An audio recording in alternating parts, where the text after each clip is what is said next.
Bonsoir à tous, bienvenue à ce flash d'information. La flambée des prix de certaines denrées constatées sur les marchés a été évoquée aujourd'hui en Conseil des ministres. Les membres du gouvernement réunis autour du président de la République ont passé en revue les causes du problème. Ils promettent d'apporter des solutions, d'agir face à la dégradation du pouvoir d'achat afin de soulager les populations. La lutte contre la vie chère va donc s'accentuer notamment par le renforcement de la surveillance du marché et l'intensification de la communication sur les prix. Je vous propose d'écouter un extrait de l'intervention du porte-parole du gouvernement à l'issue du Conseil des ministres. Dès le début de l'année, des discussions ont été engagées avec notamment les producteurs d'huile, ce qui a permis de contenir le prix donc, de l'huile à 1200 francs, soit une augmentation d'environ 10%, là où les industriels du secteur attendaient une augmentation plus grande. Donc des efforts ont été faits de part et d'autre. Il faut noter que le ministre a été instruit donc à l'effet de mener toutes les réflexions possibles pour pouvoir élargir notamment la gamme de produits réglementés. Actuellement, nous avons environ 8 produits qui sont réglementés, mais l'idée est de voir si nous pouvons augmenter le nombre de ces produits réglementés. Il faut aussi noter qu'une importante réflexion doit être menée pour pouvoir réduire l'influence de certains groupes d'intérêts qui, parfois, pour des raisons de spéculation, peuvent faire monter de façon artificielle certains coûts. Après la visite sur les marchés, certaines grandes surfaces ont été également visitées et certains produits sont beaucoup moins chers dans les grandes surfaces que sur nos marchés.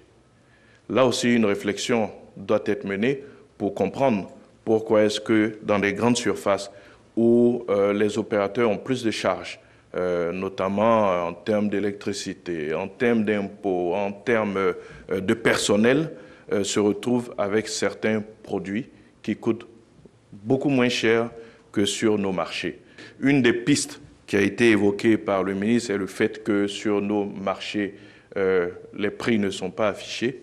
Toujours est-il qu'il est important que nous changeons nos habitudes de consommation et que nous allions vers les endroits où les produits coûtent le moins cher possible. Cela participe également d'une certaine façon à notre engagement dans la lutte contre la vie chère. À quel rythme avance la construction du second terminal à conteneurs du port d'Abidjan?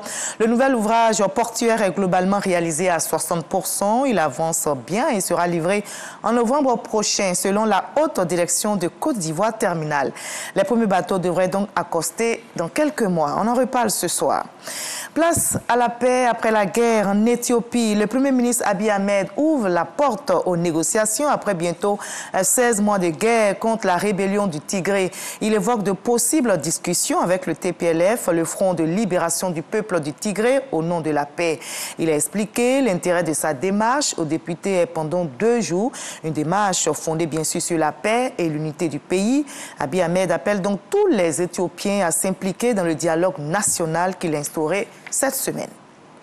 Les dirigeants des 27 pays de l'Union européenne sont convoqués d'urgence à Bruxelles aujourd'hui même pour un sommet sur la crise ukrainienne. Ils vont définir une approche et des actions collectives en réponse à la reconnaissance par Moscou des régions séparatistes en Ukraine. Pour rappel, le président russe, Vladimir Poutine, a reconnu la souveraineté des séparatistes pro-russes sur l'ensemble des régions de Lugansk et Donetsk dans l'est de l'Ukraine.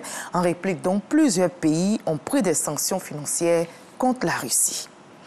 Le géant pharmaceutique français Sanofi a annoncé des résultats positifs à grande échelle pour son vaccin anti-Covid aujourd'hui même. Et ce projet développé avec le Britannique GSK aboutit ainsi après près d'1 an de retard suite à de multiples reports. Les deux groupes vont demander l'approbation réglementaire de leur vaccin contre le coronavirus aux États-Unis et à l'Union européenne. Ce vaccin s'était montré efficace au terme des essais selon Sanofi et GSK pour éviter toute hospitalisation liée au Covid-19.